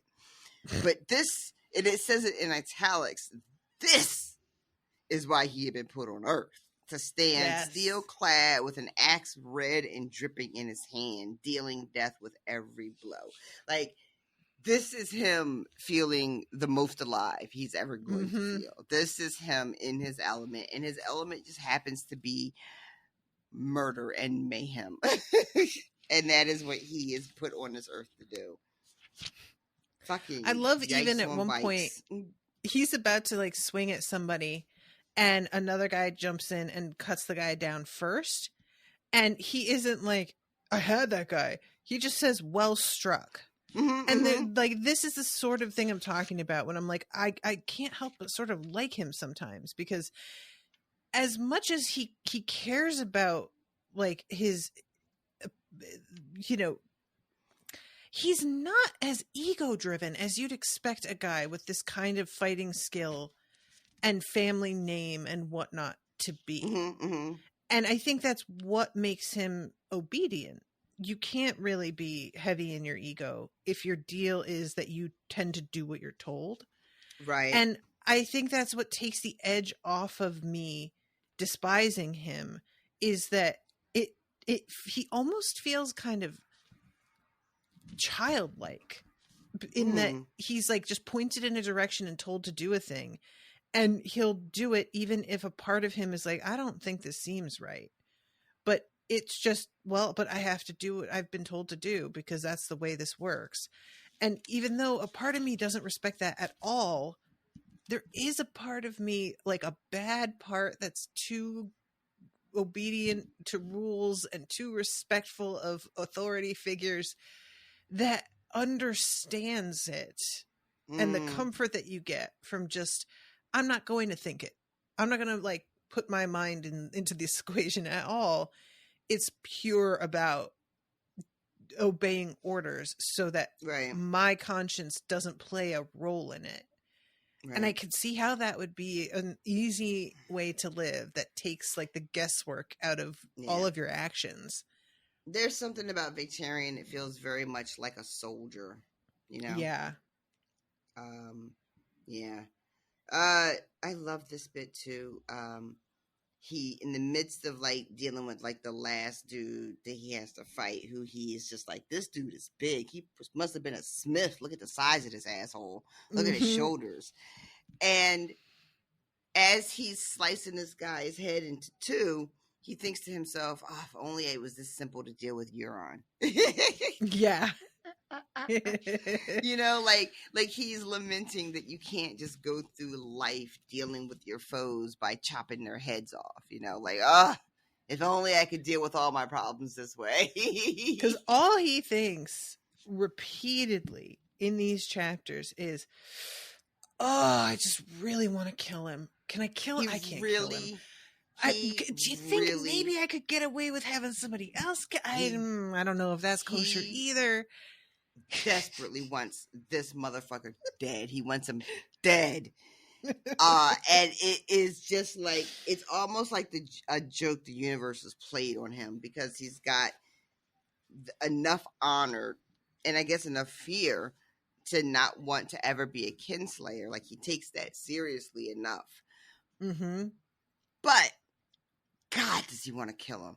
And it's him doubly so frustrating because he's so good at the killing. Yep. Right? Like, he's so good at it. He could probably do it very easily. Like, I mean, like, Euron, I guess, is supposed to also be a badass, but I don't want to, like, I don't want to underestimate him. But it feels like Victarion could probably kill him if he could just get past this whole kinslayer thing, right? And it's really like, it feels, would be a hell of a fight. You know, it feels very, very unfair. That thing that Victarion does better than most people, and the person he wants to do it to more than anyone else is the very person he cannot kill. It just seems like the universe just like sticking a finger in your eye, you know? Yeah. So after all the fighting is done, and we meet some of Victarion's, it turns out to be very important, some of like his dudes, right? Like the guys that he fights with, his people. Yeah. There's Newt the barber, there's somebody named Cersei, there's a Talbot, I think. And when the victory is done, when victory is won, I guess, oh my God, there's another thing to his friend. Newt says, you know, it's a great victory. And Victarion thinks, yeah, great victory for the Crow's Eye and his wizards. I know that, like, probably that's what they are, but anytime you use the word wizard, I always am like, you know, even in Dresden Files, and he's like, I'm a wizard, I'm always like, no, I know, yeah, but also.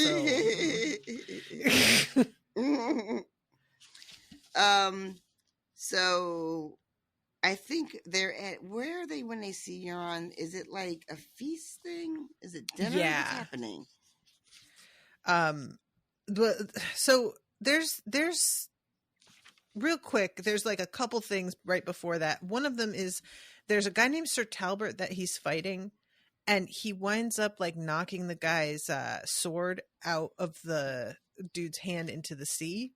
And the guy says, my sword. And Victarion catches him around the throat and says, go and get it, and just chucks him into the water. But then later on is like, hey, anybody fish him up out of the water? Because actually he could probably be a pretty good, like, and nobody has. And he's just like, oh, well.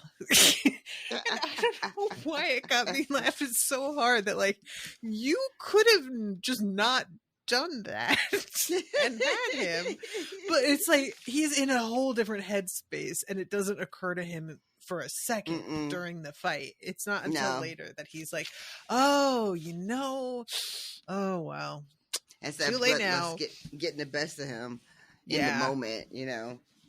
That's really funny too, that like he's just out here killing fucking people and not thinking like maybe this guy is worth like capturing. Oh my god. So anyway, yeah, this is the wind was freshening and his thirst was raging, and this is when he goes below decks to the dusky woman. Yeah, that Euron has gifted him, Yep. and we find out that she I had completely forgot the thing about Euron taking like the tongues out of everybody. Yep. Ugh, I'd forgotten about that. It turns out that this woman also had that happen to her. Mhm. And so he goes down, she cleans up his wound, and then they fuck a couple times. And he just talks to her, and he's very like candid. Mhm. And as I was reading, part of me was thinking, he's just sort of saying a lot.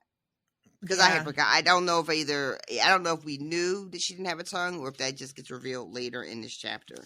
But either way, as I was reading this first part, I didn't realize she couldn't speak. And then when I realized that, I was like, oh, okay, that actually makes probably, like, if you're somebody that doesn't have anybody to talk to and you got all this weird shit going on in your head and you need to get it out, I guess somebody who can't speak is a good choice, right? It's like Jamie fucking riding with Sir Ilan. Like, I need to unburden myself. I'm going to just dump all my shit on somebody that can't talk. Exactly. And let's see, I'm trying to find the spot here. Yeah, here it is. The Ironborn ran their we're talking about like history here, and spilled out into the purple dusk with steel glimmering in their hands. By then fires were burning in the high places, but few remained to take up arms. All fell out as Euron said it would. His wizards must have seen it. He still needs me to fight his battles, though. Wizards may be well and good, but blood and steel win wars. And then we have a bit about him and Aaron, where Aaron is like, yeah, I know I crowned him and made him king, but I'm gonna undo that. Don't you worry about it. You just gotta help me.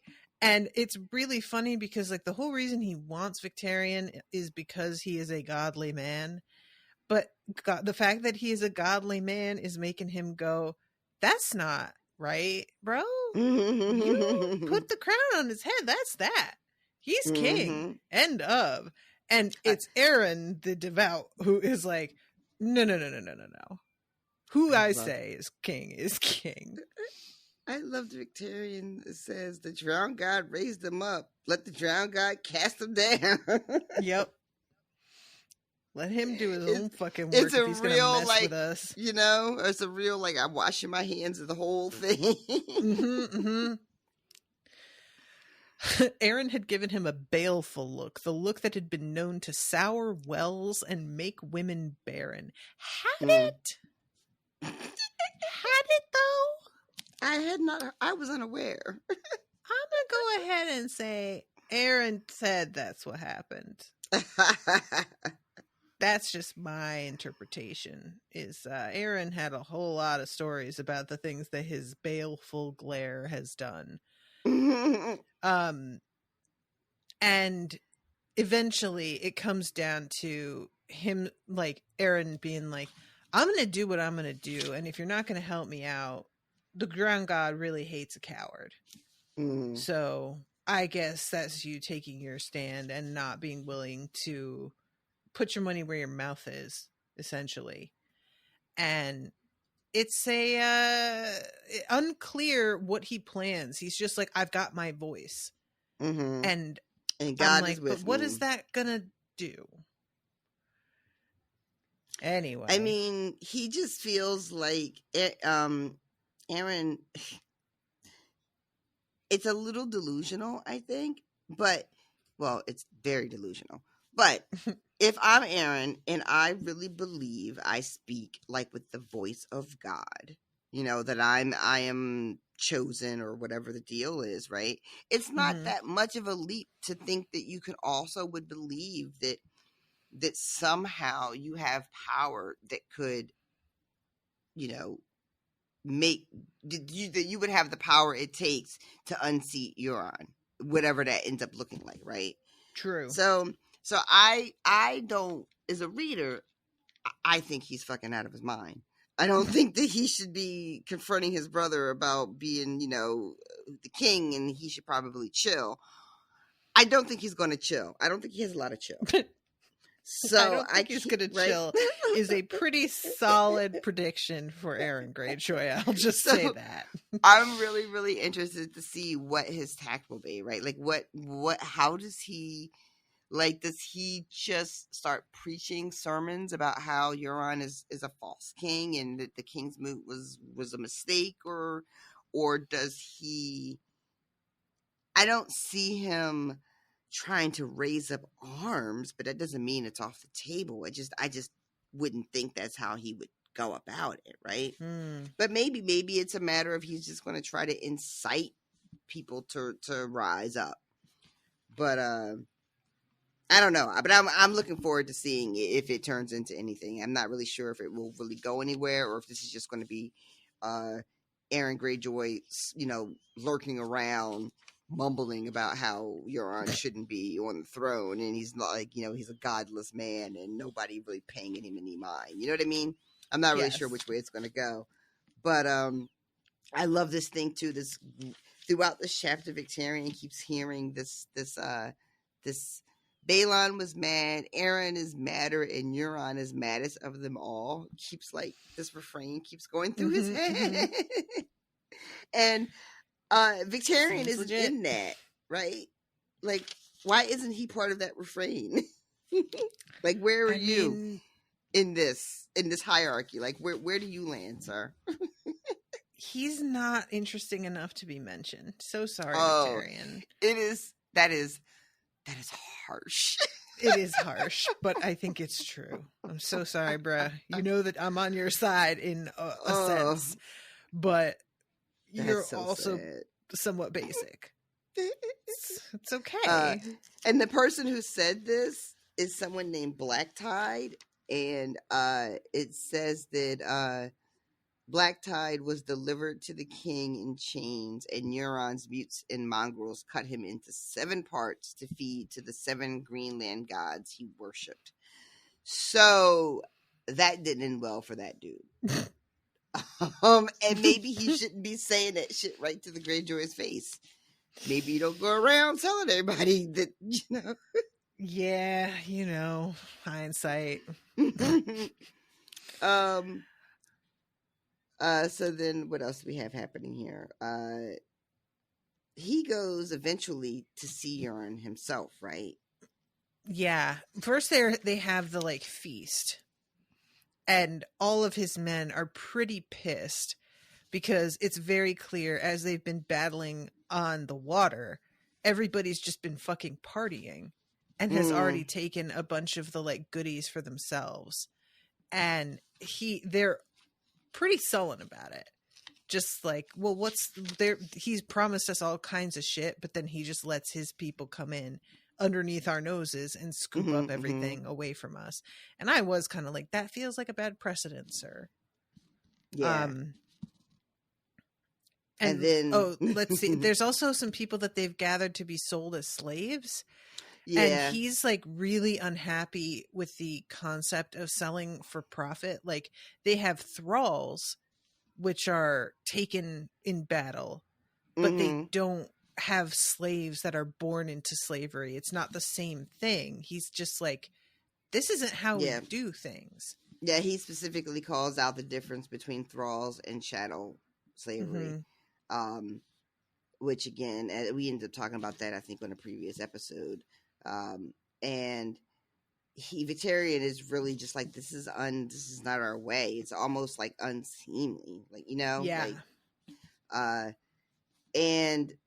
But there was no time really for him to get into this whole conversation about slavery, because his men are gathering around and they're trying to see what they're going to, I guess, be rewarded with for their great victory that they just had.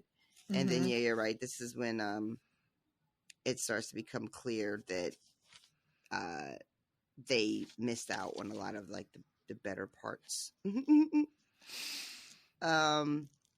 And then Euron, if I read this correctly, there had been talk earlier in a chapter about these shields, right? there's a green shield, a south shield, an oaken shield, and another one. Right. Green, south, oak shield or oaken shield, and gray shield. And then Euron ends up like naming Victarion's dudes to each of those shields. Do I have that right? I'm trying to find what you're talking about. Let's see. I'm looking through Austin's notes as well to see if there's anything in particular. Euron wants to sell the Shield Islanders into slavery, which is against Ironborn custom. We already talked about this. Euron is appointing supporters to lordships of the conquered Shield Islands.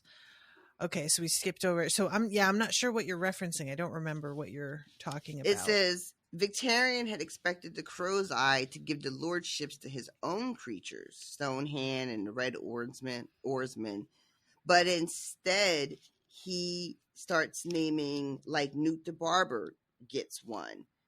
And Victarion realizes that Euron is stealing his own men from him.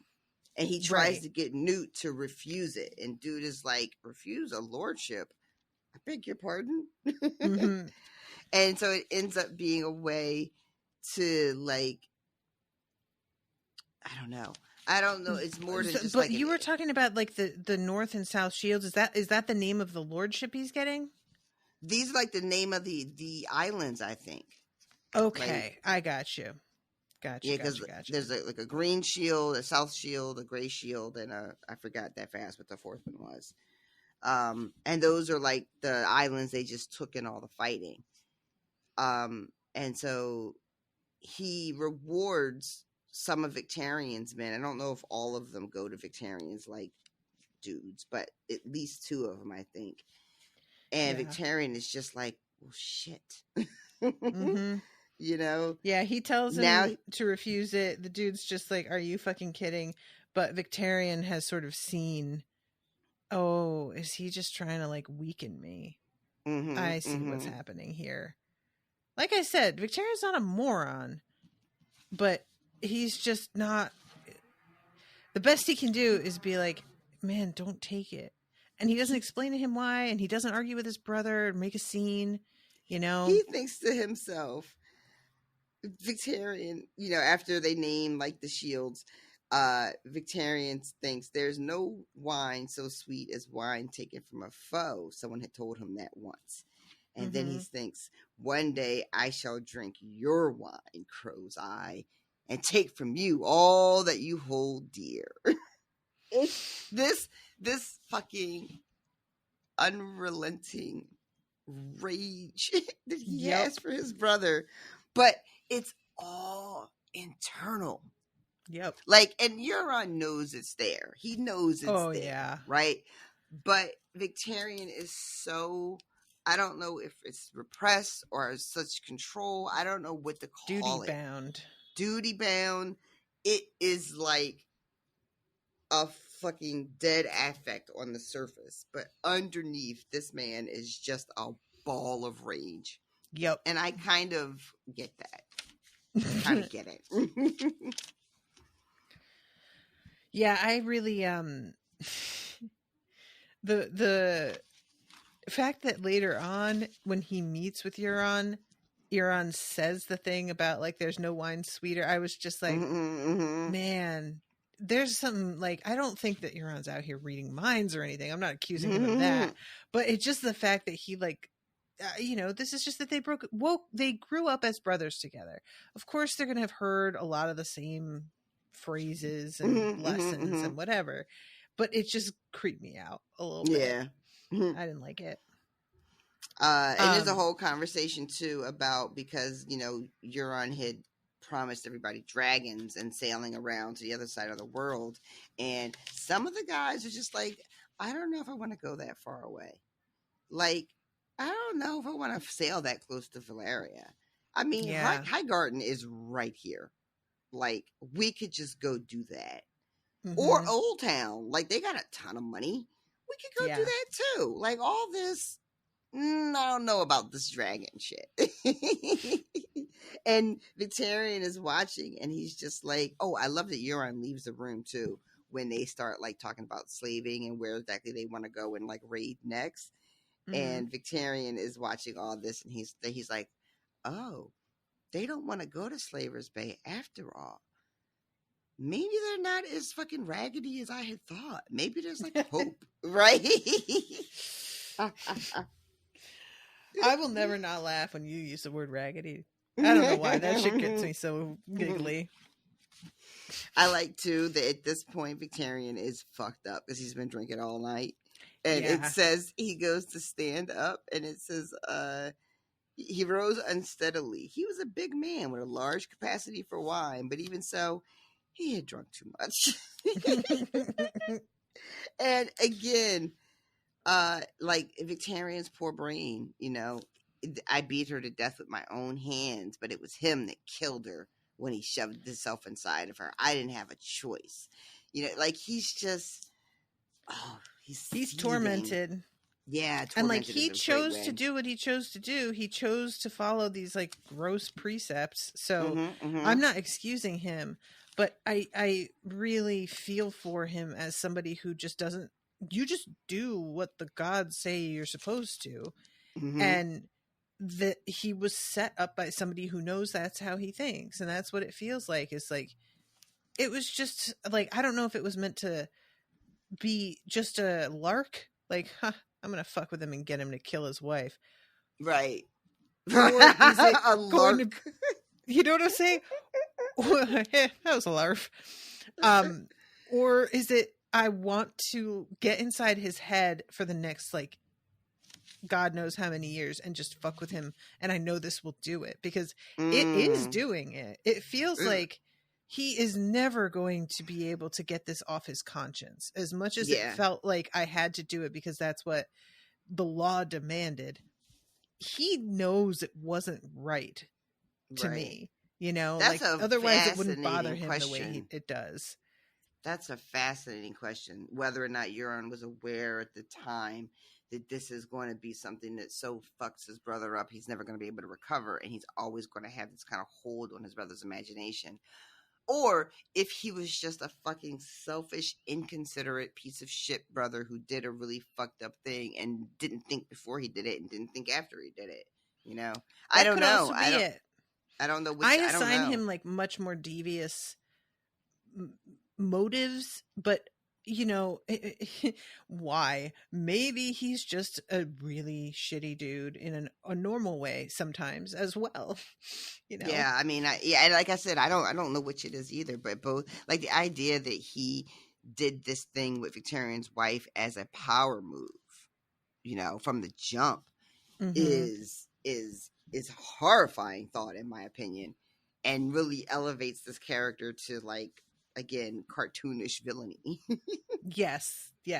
But I think there's also supposed to be like that level of villainy to Euron. I think, you know, I think we're supposed to be like, shit, did he really plan that? Like, is that who he is and what he is? Because fucking wow, you know? Yeah. And we find out that, like, I think you had tried to ask me about what I thought about his mouth being blue all the time. Yes. So it turns out that he just drinks the shade of the evening all the time and offers some to his brother, and his brother is just like, that's okay. I'm a pass. Appreciate it. So shade of the evening is, he says he found it when he was out in Qarth or whatever. And this was with those, what was it? The House of blah, blah, blah, the blah, Undying. Blah. And they all had the blue lips from drinking the same stuff, right? And this is like low-key poison, but is it also like a some type of hallucinogenic? It's like a hallucinogen. Yeah. Okay. So it's like he's like pulling a beard trying to get Ted to eat some mushrooms. You want to open your mind and lower, you know, put a fresh blanket of snow with no footsteps down. Because he tells his brother when he offers him some, Victarion says, do you mean to poison me? And Euron says, I mean to open your eyes. Yeah. And then once more, Victarion thinks, Balin was mad, Aaron was madder, blah, blah, blah. Victarion is about to leave the room. And then Euron says, a king has to have a wife to give him heirs. I need you to go to Slaver's Bay and bring my love to me. And everything takes a turn, y'all. Mm-hmm. He wants Victarion to go and snatch up Daenerys and bring her back to be his bride. And I don't even know what to say to that. This is a real different scenario than the show. Yeah, I can't even remember what the show tried to do. Didn't he go to Dany and beg to marry her or something? Mm-hmm. Mm-hmm. This is I'm not even going to her. I'm gonna send you because and you're going to just go snatch her up against her will, whether she's into it or not. Yep. And bring her back to me to marry, and then you'll also bring those dragons with you. And I don't know, you guys. I don't know. I don't know. Victarion says, why should I do that? And Euron says, for love and for duty and because your king commands it. And then says, and also for the Sea Stone chair, because it turns out Euron is like, I'm going to have Daenerys and her dragons. I'm going to go get me the Iron Throne and you can have the Sea Stone chair. Yeah. Which would work out really well for him, having somebody that he knows will do exactly as they're told. Mm-hmm, mm-hmm. In this position. And Euron tells him that, this thing that Victarion keeps thinking to himself a couple times is that Euron's gifts are poisoned. They're always poisoned. And he says that earlier in the chapter too. But it's like he can't resist. Mm-hmm. And he tells his brother once more, you can live a thrall or die a king. Do you dare to fly? Unless you take the leap, you'll never know. And he says to Victarion, or is this too much? I mean, it is really scary to be sailing beyond Valeria. And Victarion says, I could sail the Iron Fleet to hell if I had to. What? Are you really, what? All it takes is that little tiny insult and you're just like, oh, I'm not scared of, come on. It's just so fucking easy and predictable. Ugh. And he agrees to go. Man. He really isn't.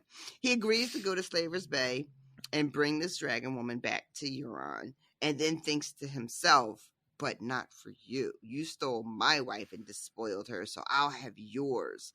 The fairest woman in the world, all for me. And I just don't know, you guys, about any of this. I don't know what to do with this plan. I don't know what to do with Victarion going. What if Victarion goes on this mission? I don't even know if he really does, but say he does, and say he actually makes it over to where Dany is. What if he sees her and the dragons and then is suddenly freed from Euron and is devoted to her? What if? How fun would that be? That instead of bringing her back to Euron or using Dany to enact this fantasy of revenge against his brother, what if he gets there and is just oh shit, you know what? I think I'm going to follow her. Because we've seen this happen over and over, right? Every man that goes to see Daenerys ends up being I'll just follow you wherever. So it's not without precedent. True. So I would really I would love that if Victarion gets out from underneath his brother's thumb by way of pledging loyalty and allegiance to Daenerys. I just like that idea. Yeah, because she does need ships. She needs ships, and I don't, I remember the one thing on the show that Euron promised her was well, he's got all these ships, and that was part of what was going to make him appealing. So what if Victarion just shows up with the Iron Fleet and it's just like they're yours now? What if indeed? I wouldn't be mad about it. Remember how they just said Dany kind of forgot about the Iron Fleet? Oh my god! Remember that whole thing? That was funny. I keep saying I'm going to do a rewatch of the show just because, like, it was, you know, such a good time for a long time.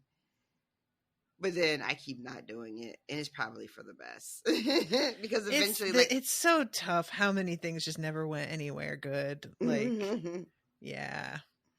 Part of me wants to rewatch it now that we're reading the books because I'd like to, you know, be like, oh, this is what they did here, and it was so different in the books that way. But maybe I'll just wait until we're done, and then I'll go back and watch. I had a memory pop up that cracked me up, and I've shared it before, but it was from Jamie. She had tagged me in a post about a scene in the show where Cersei and Jamie are in the like, you know how they had that giant map painted on one of the floors in the Red Keep? Mm-hmm. And how there's, you know, that legend or that prophecy about how when potentially they're standing on the neck. She's standing on the neck and he's standing on the fingers, and everybody was like, oh my god. And then of course, like, that's not how they decided to kill them. Just let the roof cave in and they crumbled under some rock. Like, what a fucking nothing burger that and was. he fucks Brienne, but then just like bails on her. In just such a standing in her pajamas in the middle of the night in the middle of the road crying after him. Ugh. Disrespectful. So disrespectful. And then she travels all the way to fucking Old Town or wherever the fuck so she can write his name in the book. And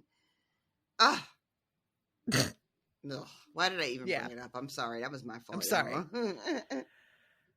I do want to mention, and I would rather not get into it too much, but the fucking feast is so horrifying because they've got the Lord tied up in a chair so that he can see everything that's happening but can't move or do anything. And all of his daughters and his wife are serving the men at the table. And he has a bastard daughter who really is holding some resentment about how she was treated and forced to eat with the servants and whatnot. I keep calling her a slattern. Yes, a slattern. Do you remember Bill in True Blood calling Jessica a slattern at one point? Such a fucking Bill thing to say.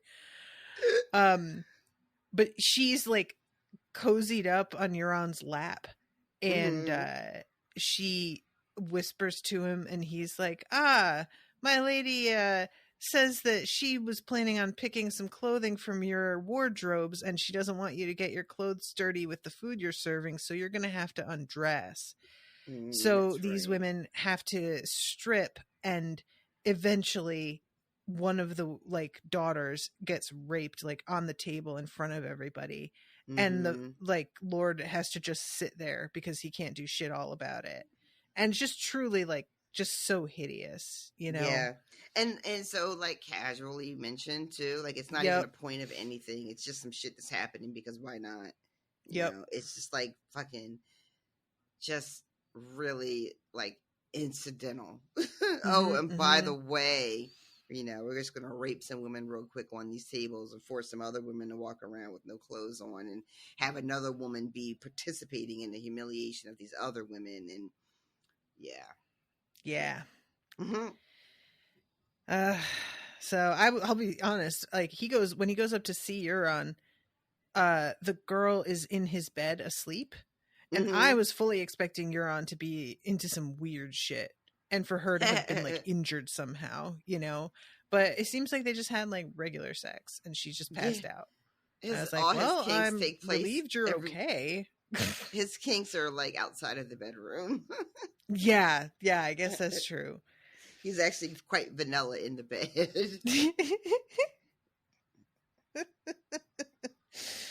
Oh, I really enjoy that. So that's about it. I'm gonna just double check on Austin's notes and see if there's anything that we missed, but I'm pretty sure we talked over most of it. Oh, there is a point he brings up. When I was a boy, I dreamt that I could fly, you're unannounced. When I woke, I couldn't, or so the maester said, but what if he lied? And Austen adds the note, this statement sounds so similar to Bran and the three-eyed raven.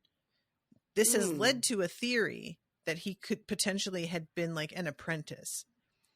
Euron is also using Shade of the Evening, which he stole from a ship carrying warlocks from Karth. And there's some info there that I can't get into, but it would be interesting if like he had been seeing visions from the three-eyed raven in his dreams and then it didn't go anywhere, so he pursues the Shade of the Evening as a means of trying to like regain some of the sight that he had. That's sort of how I was like, I went down that road a little bit, you know, but this is pure conjecture. There's nothing like supporting this at the moment in the text. So I'm not spoiling you. I'm just sort of. Oh, okay. I was about to ask because you said there's some stuff you can't get into, but I'm assuming it's because of spoilers. There's other stuff not pertaining to what I am mentioning here. Gotcha. Okay. Well, yeah, like this idea of Euron as being like he's like a dangerous man from all accounts, right? And then also a bit of a I'm just gonna say like a bit of a psychopath. And then you add like a tinge of mysticism to him, you know. Does he have powers? Does he have visions? And like all together, it's quite a package. You know, you mix it all together. It's definitely intimidating, I think, and you can sort of see how this man, who is like maybe a little bit more than just a man, you know, and is just I don't know sailing around this world, wreaking havoc and nobody can really say anything to him about it, and it does really lend itself to sort of a reputation. It probably just grows. It might be even a little bit more outsized, you know, where like the myth is greater than the man. And so you add this weird sort of wizardry to an already complicated person. Trying to be nice. Well, and, they have depths and ups and downs. And so the Greyjoys, as a line of men, as these brothers, it's just real unfortunate how that worked out for them, huh? It's just real unfortunate. You know, you got what, 4 brothers, and it just what can you do? Sometimes it just be like that. My goodness. I love this so much. Just, well, you know, some families are just trash. And, you know, sometimes we all regret it and we feel some sympathy for them, but trash be trash. What can you do? Moving on. Gotta hope for the next generation, right? They are, though. They're like the rednecks of Westeros for me. And you know, I don't think they'd even be that mad about that comparison. If we were to explain like what rednecks are, they'd be like, oh yeah, you know, people who kind of also try and live outside the law and don't like cops and take stuff apparently is like part of their ethos and whatever. Yeah, we're like that. That's our whole thing. Great. Where are the rednecks at? Let's be friends. Let's do this. They would be. I'm thinking about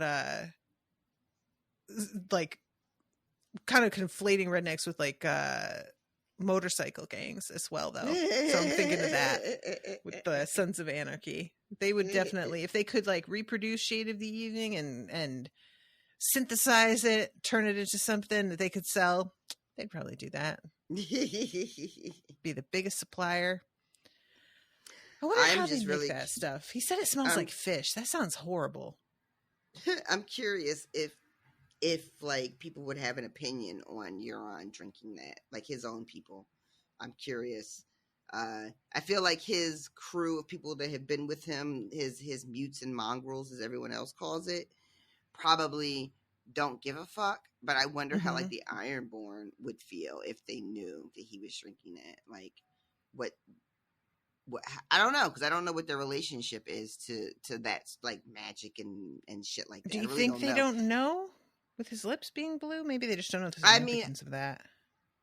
Yeah, I mean, I didn't know, so maybe they don't know either. I mean, in Night of the, I'm assuming that this is what is it called? Shade of the Evening? Shade of the Evening, yeah. Is that something that these people who have never been anywhere but the Iron Islands, would they even know what this was? That this was a thing? Like, that's the other thing about the Iron Islands, is that they're not very worldly, you know what I mean? They don't get out much, and they don't go very far from home. So I don't know how many of them would even know what it was. And if they did, would it be kind of like, oh, that's foreign shit, and we don't fuck with foreign shit. You know what I mean? They strike me as being very, like, insulated in Insular. that way. Like, yeah. You know, and just being like, that. You know, we got our God, we got the way we do shit, and we don't fuck with any of that other shit that y'all be doing over there. Yeah, I could definitely buy that. Well, I don't know. I guess we'll have to wait and see. I guess so. All right, then. Well, I haven't got any new patrons. 3rd week in a row. Oh, no. Kiddos, it's really rough out here. So if you've been waiting for a time where you felt like you wanted to support the show, this would be the time if you want to chime in and help a little bit. A bitch is struggling. And, you know, we're producing so much great content. We really deserve the support. So patreon.com/unspoiled. And you can, you know, do a test for, I think it's like a 7-day free trial on 2 different tiers to see what it's all about. And, there's also, I don't know if this launched yet, actually. Now let me look. Patreon has a thing that they're trying to sort of lean into the whole we're creating communities aspect. And so they wanted to launch a new thing called the Lounge. And it's basically a chat room kind of situation that each channel gets, each like creator. I don't see it on here because they had said that it was going to be live on Thursday, but I think maybe it either got delayed or maybe it's just not, I'm not eligible for it yet. But if you start to see some weird notifications pop up on your app, it may be that I have enabled the Lounge, and I'm just going to like chime in and just say, hey, what's up? Because some people don't want to be on the Discord. Some people don't want to be on the Facebooks. So if you're a patron, you can just hang out with us there a little bit for some chitty chats. I don't think it's organized into different rooms. I think it's just the one straight up chat. So there's only so much you can do with that, but I'm interested to just see how it works. So, but yeah, and you can also follow me for free just to get updates on stuff. Again, it's patreon.com/unspoiled. And thank you all so much for listening. Really appreciate y'all a lot. Until next time, toodaloo, motherfuckers. Bye, guys. Joffrey, Cersei, Walder Frey, Meryn Trant, Tywin Lannister.